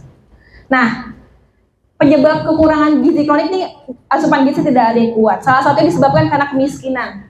Ya gimana saya mau ngoceh banyak-banyak harus makan ini itu ya nggak punya duit buat beli makanannya mbak. Itu lain soal. Itu jadi urusannya dinas sosial. Oke. Kemudian yang kedua penelantaran. Penelantaran ini bukan cuman anaknya dibuang, tapi anaknya nggak diurus. Entah karena satu dan lain hal, entah karena misal anaknya cacat, ibunya tidak mengharapkan. Akhirnya anaknya tidak diurus, tidak ditetein dan seterusnya. Itu penelantaran. Karena salah satu pasien saya, ketika ibunya tuh minggat pergi sama suami yang baru, justru yang tadinya stunting sembuh. Karena dirawat sama omnya, sama budenya. Tapi ketika 2 tahun kemudian, baru tahun ini ibunya ternyata kembali lagi, anaknya jatuh ke stunting lagi. Coba, emang pengaruh ibu gitu. Mendingan emang salah satu terapinya anak stunting beberapa adalah ganti ibu. Bener, ganti orang tua itu karena kami berkecimpung dengan situ ya, agak ngomongnya agak sedikit kasar, tapi itu yang terjadi ketika dia ibunya ganti, anaknya bagus. Padahal sama-sama miskin. Dengan ganti ibu itu dia nggak jadi kaya, enggak. Keluarganya sama-sama miskin, cuman mau untuk ikutin terapi, sayang sama anaknya, ibunya balik, turun lagi gizinya. Jadi kan mendingan ganti ibu tuh orang. Nah, jadi jangan sampai jadi ibu yang saya omongin tadi. Ya jadi bapak yang saya omongin tadi, jangan sampai. Lanjut, ketidaktahuan, belum mas. Ketidaktahuan, makanya sekarang adalah upaya kami untuk teman-teman tahu dulu deh apa itu stunting minimal, sehingga ketakutan itu muncul sehingga ada tindakan dari teman-teman, gitu. Walaupun efeknya nggak besok langsung berubah mungkin ya, tapi minimal tahu dulu. Nah, kebutuhan gizi meningkat karena sering sakit. Anak yang sering sakit, terutama diare, pasti stunting. Udah saya pasti di 2 tahun pertama dia sering diare, 5 kali aja dia diare tuh. Anak bayi 5 kali diare pasti stunting nanti. Udah saya hampir pastikan. Nah kemudian kok bisa diare? Iya mbak, air minum yang diminum itu nggak dimasak lagi. Sementara teman-teman dari yang kami punya datanya, Damiu tahu nggak? Damiu itu apa? Tahu nggak? Depot air minum isi ulang. Siapa yang di sini pakai Damiu? Ada? Hampir semua. Saya juga. Ya. Damiu di Tanjung Priuk, kami meneliti 50 Damiu, 60%-nya tercemar bakteri E. coli yang bikin tipes. Ya. Jadi, karena apa? Abis itu nggak diminum, nggak dimasak, langsung diminum. Jadi saran saya adalah ada nama datanya, cuman bukan kewenangan kami untuk mengupload atau mempublish Damiu mana aja. Ya, nggak boleh karena kami jadi takutnya melanggar dan seterusnya karena mereka berjanji untuk merubah. Tapi itu yang terjadi di tahun awal tahun ini kami ambil 60%-nya mengandung E. coli. Damiu yang katanya sehat, bagus dan seterusnya. Jadi harus dimasak lagi terutama buat anak-anak. Oke. Nah, kemudian penyakit infeksi, TBC. TBC ini atau paru-paru basah atau TB atau angep dan seterusnya, ini kita nomor 2 di dunia. Jadi kalau teman-teman Bapak Ibu terkena TBC atau orang tuanya atau keluarganya ada yang TBC, jangan malu. Kita tuh emang nomor 2 di dunia. Mungkin saya, karena saya setiap hari di puskesmas, mungkin Bapak Ibu itu ada TBC-nya. Tapi imun Bapak Ibu lebih kuat daripada TBC-nya sehingga nggak kelihatan. Yang udah kelihatan itu yang kalau malam tuh suka keringetan, tiba-tiba berat badannya turun, nah itu harus periksa. Tapi jangan malu, itu bukan aib, ya. Jadi kalau memang ada TBC langsung berobat aja, minum selama 6 bulan. Memang gak enak sih obatnya, cuman daripada nularin ke orang lain, ya. Jadi jangan malu kalau kena TBC, karena kita nomor 2 di dunia, paling banyak di Indonesia. Lanjut, next lagi, ya. Ini yang data yang kami ambil, anak-anak stunting itu memang kebanyakan 65% dari keluarga yang kurang dari UMR. Untuk itu kita bantu. Ya, lebih dari UMR pun tetap kita bantu karena susunya memang salah satu terapinya menggunakan PKMK. PKMK itu makanan khusus, bentuknya adalah susu. Mahal. Jadi mendingan daripada beli sendiri, berobatnya ke puskesmas nanti dibantu pakai BPJS, ya. Kemudian jumlah anaknya itu juga yang lebih dari 2 itu 42%. Kenapa patokannya 2? Karena kan programnya kan 2 anak cukup ya. Next, Mas. Nah, di sini yang dia lebih dari 2 anak, tapi keluarganya pendapatannya di bawah UMR dari 58,5%. Artinya ya dia nggak bisa konsentrasi tuh sama anaknya yang stunting aja, karena harus berbagi makanan dengan anak-anaknya yang lain. Nah, calon pengantin laki-laki juga dia diperiksa 3 bulan sebelumnya. Itu kenapa, Dok? Oke. Ini yang laki-laki juga diperiksa semua kan ya? Oke. Yang pertama tuh diperiksa tadi ya soal anemia, laki-laki juga ada yang anemia tuh Pak. Kemudian yang kedua itu adalah hepatitis. Hepatitis. Iya, hepatitis itu suami istri diperiksa semua. Kalau teman-teman lihat hasil laboratoriumnya, hepatitis itu untuk melihat Pak, karena hepatitis itu sebenarnya jauh lebih berbahaya daripada HIV/AIDS. Ya, itu hepatitis juga diperiksa, hepatitis B terutama. Hepatitis B. Dan Jadi dia itu bisa menurun. Bisa menularnya itu via droplet. Dan ya, jadi droplet itu adalah ludah Pak, gitu. Jadi bisa menular dan itu penyakit seumur hidup juga, hepatitis B. Ya, itu dalam konsul di puskesmas disampaikan kepada pasien. Disampaikan. Tapi kalau tidak positif. disampaikan kepada calon istrinya, enggak ya? Jadi disitulah butuh satu bentuk yang nanti diharapkan yang terus terang adalah calon suaminya atau penderitanya. Jadi memang itu etika, nggak boleh termasuk HIV/AIDS. HIV/AIDS. Jadi kalau calon suaminya mengidap HIV/AIDS atau calon istrinya, itu yang memberitahu bukan dari nakes ya. Suami bapak atau suami ibu atau istri ibu nih enggak, tapi yang bersangkutan yang punya hak untuk memberikan informasi atau enggak gitu. Tapi kita hanya mengedukasi. Kalau pasangan nggak tahu ini loh masalahnya, kalau pasangan tahu ini loh enaknya gitu. Jadi kita hanya memberikan edukasi yang melakukan tentang membuka soal penyakitnya tetap. Kalau tadi hepatitis B terjadi pada calon suaminya, apakah kemudian mereka harus sembuh dulu baru bisa berhubungan suami istri, atau bagaimana kemudian tips untuk supaya itu tidak menular kepada pasangannya? Jadi ada terapi-terapi yang harus dilaksanakan Pak, sehingga virusnya itu jadi nggak terlalu galak, gampangnya gitu. Nah, dilemahkan dulu ya. Betul, dilemahkan. Begitu juga dengan HIV, dengan minum HIV/AIDS gitu ya, dengan minum obat ARV itu, ya nanti dia akan melemahkan virusnya sehingga tidak harapannya tidak terjadi penularan seperti itu Pak. Iya. Jadi benar-benar itu pada fase program hamil ya? Fase program dan seterusnya Pak. Seterusnya. Betul. Nanti secara berkala akan dicek bagaimana virusnya masih galak atau udah lemah kayak gitu-gitu. Jadi nanti ada terapi-terapi lanjutan kalau misalnya memang positif HIV atau hepatitis tadi. Ya. Ada pertanyaan dari teman-teman? Ayo.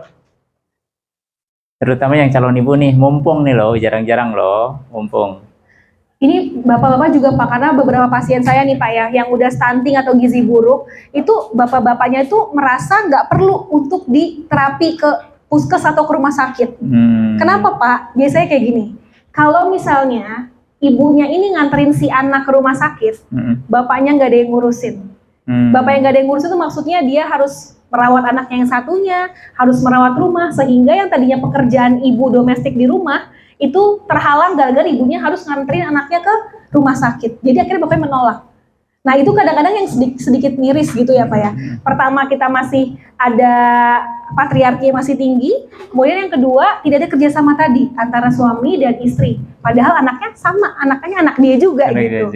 Itu banyak juga yang kayak gitu pasien saya tuh Pak. Mungkin dulu waktu catinnya nggak ikut bimbingan pranikah Pak, jadi akhirnya nggak paham.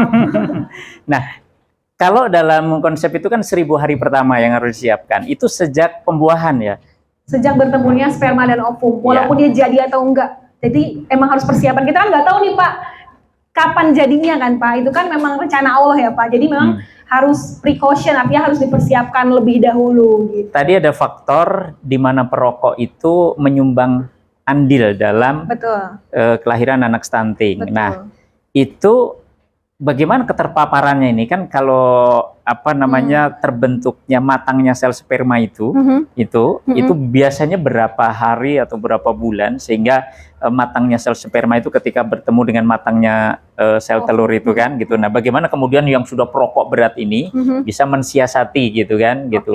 Minimal dia menahan lah untuk berapa hari sih sebenarnya supaya ketika terjadi pertemuan sperma dengan sel telur itu tidak ada paparan. Baik, sebenarnya di sini yang di paparan saya itu bukan dari sel spermanya, Pak. Tapi dengan paparan asap rokok itu menyebabkan penyempitan pembuluh darah. Nah, ketika pembuluh darah sempit, pembuluh darah itu kan seperti selang, ya. Seperti selang, teman-teman. Kalau misalnya pembuluh darah itu sempit, otomatis volume air yang lewat juga akan menjadi lebih sedikit. Nah, itu dia, Pak. Itu yang menyebabkan jadi akhirnya zat gizi, oksigen itu yang diantarkan lewat darah tidak terserap secara maksimal untuk janin dan ibunya. Itu yang menyebabkan anaknya jadi stunting atau kurang gizi dari zaman kehamilan. Nanti salah satu akibatnya nih, Pak, berat badan janinnya akan terhambat nih. Dan ini bisa dicek ketika kontrol ke puskesmas atau ke rumah sakit ditimbang berat badan janin. Oh, ini berat badannya itu kok kurang, padahal ibunya makannya banyak. Anemia nggak anemia. Nah, yang sering kecolongan adalah suaminya yang masih merokok, yang menyebabkan tadi kan pembuluh darah itu kan nggak kelihatan secara fisik dari mata ya, Pak. Dan secara lab itu pun harus benar-benar diteliti. Yang kita bisa lihat adalah implikasi atau efeknya. Nah, itu salah satunya adalah tadi penelitian itu menyebutkan bahwa nikotin itu menyebabkan pembuluh darah pria dan wanita itu menjadi lebih sempit seperti itu. Makanya resikonya adalah stroke kalau didiemin aja. Jantung. Ada yang dalam kondisi hamil itu, dia sensitif banget itu. Betul, ada Pak. dengan keringatnya suami dan segala macam. Itu kalau dalam fase nyidam istilahnya itu, bagaimana kemudian suami memahami itu? Bicara, Pak. Bicara. Istrinya harus ngomong. Karena kalau enggak ya nggak akan bisa. Karena kan laki-laki juga bukan cenayang, ya perempuan juga bukan cenayang. Jadi emang harus banyak-banyak. Kan kalau berumah tangga itu kan memang 100%-nya soal komunikasi ya, Pak. Iya, betul. 100% bahkan. Iya, 100% tentang komunikasi. Berumah tangga itu isinya ngobrol, ya kan? 99% isinya ngobrol.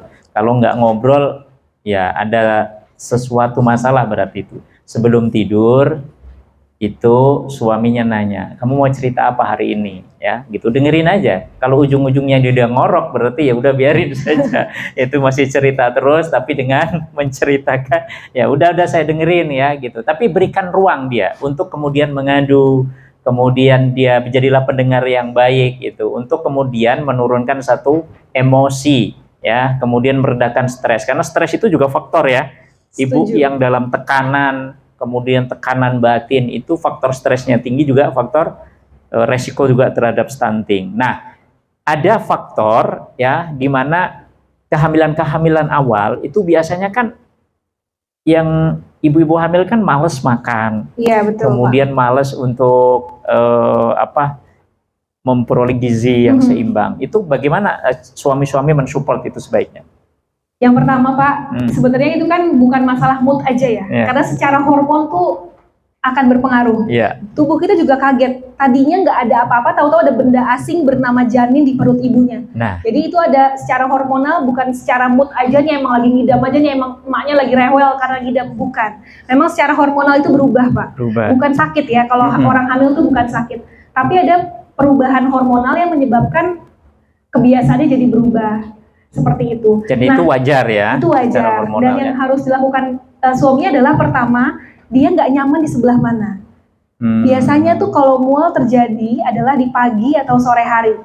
Ya, berarti support suami itu pertama jangan terlalu minta dilayani, dalam tanda kutip adalah layan soal makannya, bajunya dan seterusnya. Biarkan ibu itu menenangkan diri dulu, Pak. Karena yang dibutuhkan ibu-ibu hamil ketika mual itu adalah tenang. Jangan terlalu banyak respon-respon atau seterusnya yang menyebabkan dia malah tambah jadi muntah istilahnya. Yang ada muntah aja terus gitu. Apalagi kalau dimarahin, kamu kenapa sih, apa-apaan sih? Itu lebay banget seperti itu.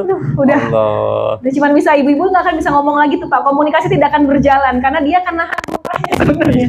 Sesekali kayaknya perlu dicoba nih. Kemarin saya lihat di tautan ya, di Instagram tuh.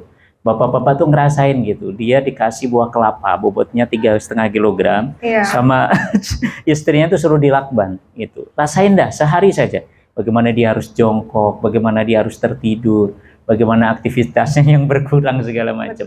Itu baru kemudian beban itu di luar perut. Bayangkan kalau beban itu di dalam perut, belum ada faktor perubahan hormon, rasa takut gitu. Kemudian ketika tumbuh kembangnya janin itu setiap hari megang ini masih berdetak apa enggak, ya masih hidup atau enggak, jangan dikira ya itu. Nah, ini harus betul-betul diketahui oleh para suami agar ada kerjasamanya baik. Jangan hanya bisa menghamili tapi nggak bisa merawat kehamilan itu. Kasihan, wahnan ala wahnin, 9 bulan, bayangin dia dalam kondisi lelah dan penuh dengan rasa yang tidak karuan tuh.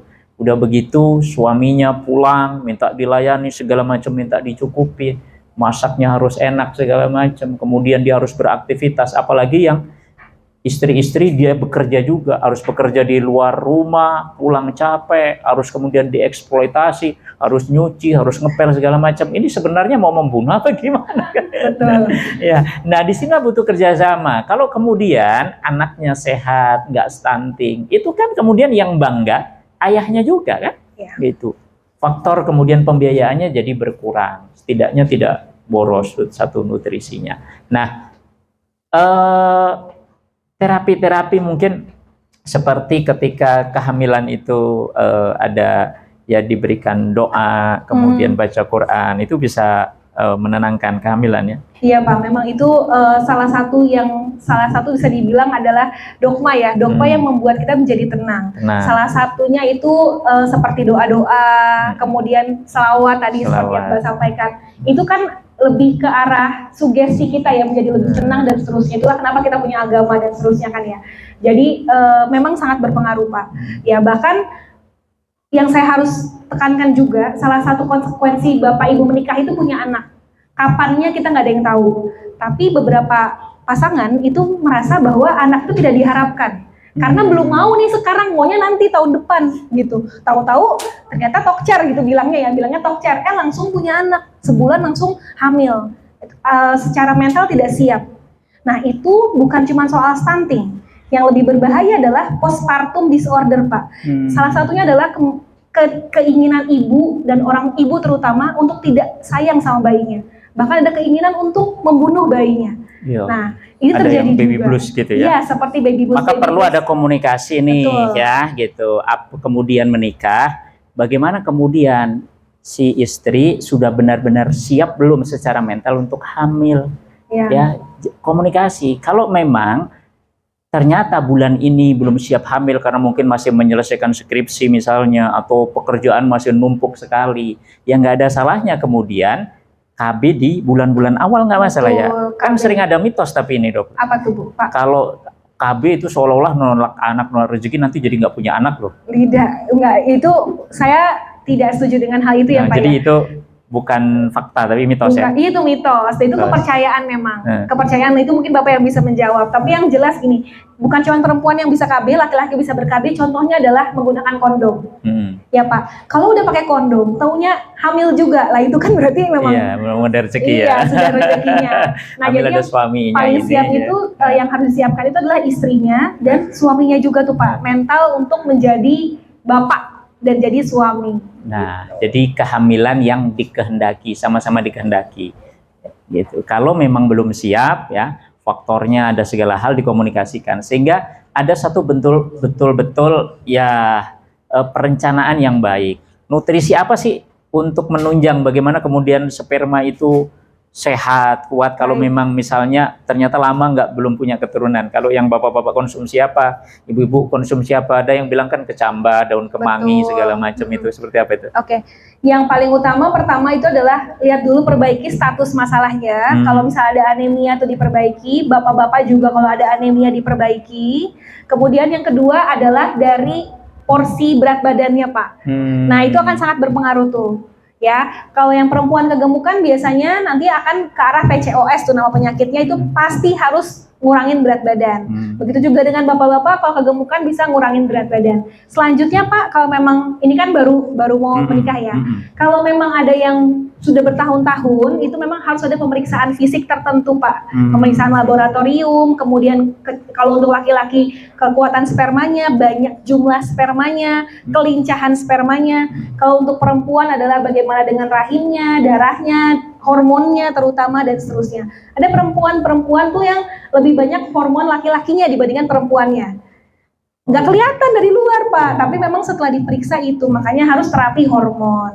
Begitu juga dengan laki-laki, jadi memang banyak prosesnya. Tapi kalau soal makan Pak, yang paling utama baik laki-laki atau perempuan, konsumsi sayur-sayuran. Mau anaknya katanya kan gini mitosnya, kalau mau anaknya perempuan banyakin sayur-sayur dan buah, kalau mau laki-laki banyakin daging. Nah itu hal yang lain, memang keasaman basa dan seterusnya. Tapi untuk mau punya anak, untuk mencegah masalah-masalah lain, itu pertama adalah perbanyak sayur dan buah dulu, terutama sayuran hijau berdaun, ya laki-laki atau perempuan. Kemudian yang kedua, tingkatkan juga untuk protein hewaninya Pak, gitu, daripada nabati. Ya, hewani ditingkatkan, kecuali kalau ada masalah medis kayak ginjal dan seterusnya lain soal ya Pak. Ini kita ngomongnya lagi normal aja. Dan biasakan untuk makannya itu dijadwalkan. Ya, jadi badan tuh tahu nih, oh nih kayak kita manasin motor atau mobil lah Pak.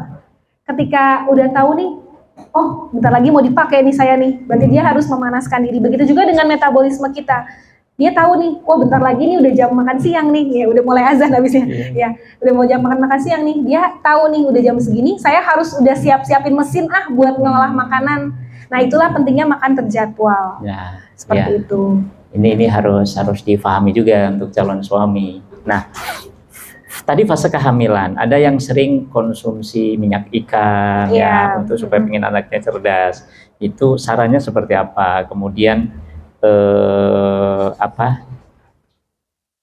ketika anak itu ibu hamil minum susu, perlu nggak minum susu kehamilan segala macam, supaya budgetnya dari bapak-bapak ini sudah disiapkan ini. Baik, terkait dengan susu kehamilan itu tidak perlu ya teman-teman. Kalau teman-teman ya ada susu kan sekarang macam pra kehamilan, ketika hamil, ketika menyusui, itu cuma marketing di Indonesia aja.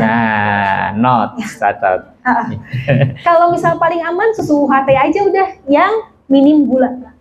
Kembali UHT lagi yang minum gula ya. Karena jadi ibu-ibu hamil jangan kebanyakan gula. Betul. Biar manisnya di suami saja, jangan di gulanya. Ya, boleh. Jadi mendingan itu Pak, nggak usah beli yang merek ini itu yang mahal sekali itu. Kalau hamil kebanyakan gula, dampaknya yang potensi untuk terjadi. Diabetes Pak, ada diabetes ketika kehamilan doang, namanya diabetes gestasional. Nah itu biasanya karena gulanya tinggi juga. Padahal sebelumnya normal-normal Pak, nggak ada gula segala macam. Tapi kan ada perubahan hormon ditambah sering konsumsi gula, jadi akhirnya menjadi diabetes gestasional. Kalau madu itu termasuk 50% itu tadi yang kebutuhan. Kalau sudah konsumsi madu, misalnya 3 sendok sehari itu sudah cukup ya, non sugar, nggak usah lagi pakai gula. Betul. Apalagi kalau madunya merek tertentu yang sebenarnya bukan madu. Nah. Paham ya maksud saya Pak ya? Ada yang mengklaim dia madu ini. Pas lihat di belakangnya sebenarnya kandungan madunya ya 10%, sisanya gula. Nah, kalau madu murni mungkin beda karena dia jatuhnya fruktosa, bukan glutosa. Glukosa maksud saya gitu. Jadi ada yang kemudian tadi tentang minyak ikan segala macam. Kalau minyak ikan itu sebenarnya kalau tidak ada masalah tidak diperlukan. Tapi kan kadang-kadang kita tuh sifatnya sugesti gitu ya Pak ya. Kalau nggak minum ini rasanya saya tuh jadi nggak enak gitu. Nah itu silakan kalau dikonsumsi asalkan tidak mengganggu, tidak berlebihan, sesuai dengan takaran. Itu kan sifatnya suplemen ya Pak. Tapi menjadi keharusan itu juga enggak. Karena kalau teman-teman berobat periksa di puskesmas atau dimanapun ada tambahan ekstra juga dari kami. Memang karena DHA itu ya. Lebih ke asam folat, zat besi, seperti itu sih Pak. Kalau AHDH itu adalah katanya untuk kecerdasan anaknya nanti ya, seperti itu. Jadi kalau memang tidak diperlukan, tidak usah, nggak apa-apa. Jadi jangan menjadi harus beli vitamin merek ini dan seterusnya. Jadi ketika makan sayuran yang hijau tadi, kemudian daging yang berisi ikan segar segala macam. Satu lagi mohon maaf, buah-buahan warna-warni. Buah-buahan warna-warni. itu sudah cukup memberikan satu bentuk asupan nutrisi, ya itu. Nah, pasca kehamilan, pasca lahir itu kan ada waktu sampai dia dinyatakan bebas dari resiko stunting itu kan 2 tahun ya? Sebenarnya 5 tahun, Pak. 5 tahun? Iya, karena ada yang di atas 2 tahun baru stunting. Oh. 3 tahun baru ketahuan stunting gitu. Jadi misalnya. 5 tahun untuk amannya itu. Iya, 5 Berarti tahun. selama balita itu harus betul-betul dijaga. Betul. Iya, gitu. Nah, bapak-bapak ketika kemudian hamil, ini wajib nggak menemani ketika pemeriksaan kehamilan di dokter? Wajib banget. Ya, kalau ada pemeriksaan kehamilan minimal azan ya, Pak. Ya. Saya berhenti dulu ya. Ya, tadi untuk aman ya, stunting 5 tahun. Oke, ya 5 tahun, betul. Setelah itu tetap dijaga, cuman cenderungnya kalau misalnya 5 tahun itu udah bagus, selanjutnya akan bagus, Pak. Jadi memang kalau untuk stunting dari hamil sampai balita kita usia 5 tahun. Setelah itu sudah mengikuti pertumbuhan normal biasanya. Ya, nah kadang anak pertama disusul anak kedua. Ini kan sudah sering abai nih. Ibunya udah hamil lagi, ya kan, udah konsentrasi di kehamilan lagi. Ini perlu kerjasama dari bapaknya untuk bagaimana menjaga nutrisi itu, ya. Itu. Nah, itu kan sering secara sederhana tinggi badan dengan berat badan itu. Kalau dia stunting itu perbandingannya gimana? Kalau stunting itu tinggi badan berdasarkan usia, Pak. Jadi setiap usia tuh ada standarnya sendiri. Setiap bulan tuh ada standarnya berbeda masing-masing. Makanya paling aman itu nanti ketika sudah punya anak, ada buku pink yang dari Puskes. Di buku pink itu tuh ada standar grafik berat badan usia, tinggi badan menurut usia. Nanti tinggal dicari sendiri aja atau dilihat sendiri aja. Kalau untuk ngisi LC-Meal bagaimana itu? Di LC-Meal. Yang itu kan program dari BKKBN untuk pencegahan stunting juga. Saya kurang paham, Pak, kalau untuk LC-Meal, iya. Karena yang mengisi yang mengukur lingkar lengan segala macam itu dari ibunya. Iya, itu di awal aja ya, Pak ya. Di awal saja ya. Oke, sebelum ada yang mau ditanyakan, teman-teman? Boleh. Ya, silakan. Nggak apa-apa, biar semua pada dengar. Ya. Terima kasih Bapak sudah memberikan kesempatan untuk bertanya. Tadi kan dokter sudah jelaskan ada kajian tentang perokok ya, Dok. Iya. Tapi pada zaman saat ini kan ada lagi tuh yang namanya vape, pods gitu. Iya, iya. Sebenarnya tuh berbahaya nggak sih, Dok, untuk si ibu dan nanti si janin itu? Karena kan kayaknya sekarang tuh di jalan udah banyak ya. Jangankan yang laki-laki, yang perempuan pun aku lihat ada banyak juga lumayan yang pakai alat itu, vape itu. Menurut kajian apakah itu berbahaya atau berdampak? Oke. Terima kasih. Ya, terima kasih. Mbak siapa? Mbak Lina. Vape atau apa? Pods ya. Pods itu sebenarnya bukan asap yang dikeluarin ya, uap kan ya. Tapi sama-sama mengandung nikotin tuh, Mbak. Gitu. Walaupun misalnya banyaknya, ada yang bilang jumlah nikotinnya itu nggak sebanyak rokok dan seterusnya. Bukan nikotinnya yang nggak banyak, tarnya. Tapi tetap sama-sama membahayakan. Kebetulan yang membahayakan bukan yang terkait dengan tadi pembuluh darah itu adalah nikotin. Jadi sama-sama mengandung itu. Vape atau pods itu yang membuat seperti tidak berbahaya adalah aromanya aja. Seperti buah-buahan, ya kan? Atau seterusnya lah, vanila kayak coklat kayak dan seterusnya. Tapi sama-sama mengandung nikotin tuh uapnya. Ya, jadi tetap berbahaya, Mbak. Gitu. Ya, jadi mau rokok dan bentuk lain-lainnya itu sama-sama mengandung nikotin yang berbahaya juga. Jadi harus ditahan-tahan. Jangan rokoknya nggak di rumah, tapi nge-vape di rumah ya sama aja, ngebul juga. Ya, sama-sama dan sama-sama punya resiko yang sama untuk membuat penyempitan pembuluh darah janin, plasenta dan ibunya juga. Ya, jadi jangan sampai merokok atau nge-pods atau nge-vape dalam rumah, dalam mobil, di jalan ya. Jangan jadi orang bodoh yang merokok di motor di jalan ya. Oke. Ada lagi? Ada lagi yang tanya? Ayo bapak-bapaknya nih. Dia mau ditanyakan? Mas-masnya? Oke, kalau sudah cukup mungkin saya tutup ya, Bapak. Ya, closing. Apa? Ya, dikasih penekanan lagi, closing statement. Oh ya, baik. Closing statementnya itu adalah yang pertama, ingat salah satu resiko atau dampak dari pernikahan adalah kehamilan. Ketika kehamilan bukan hanya semata-mata urusan perempuan yang badannya udah dipinjem sama si anak, tapi juga adalah urusan laki-laki juga yang untuk merawat, menumbuh kembangkan, menyayangi, memelihara ibu dan anaknya. Jadi saran saya sebagai ahli gizi adalah yang pertama itu seorang istri dan anak itu harus dipenuhi kebutuhannya secara fisik, secara gizinya dengan makanan-makanan yang bergizi. Hindari makan makanan tidak bergizi yang kurang mengandung zat gizi. Kemudian selanjutnya adalah penuhi juga kebutuhan psikologisnya, kebutuhan batinnya dengan terus ada, bisa mendengar, bisa sama-sama merasakan. Tidak usah, teman-teman laki-laki nggak akan bisa ngerasain bagaimana susahnya menstruasi ataupun kehamilan, tapi paling tidak adalah di saat kita tuh butuh. Dan jadilah, buat saya pokoknya jadilah orang yang tepat untuk si istri dan anaknya. Jangan sampai ke depan istrinya menyesal punya suami seperti Anda, ataupun suami Anda menyesal punya istri seperti Anda, dan yang paling dalam lagi adalah anak. Jangan sampai anak-anak Anda nyesel punya orang tua seperti Anda.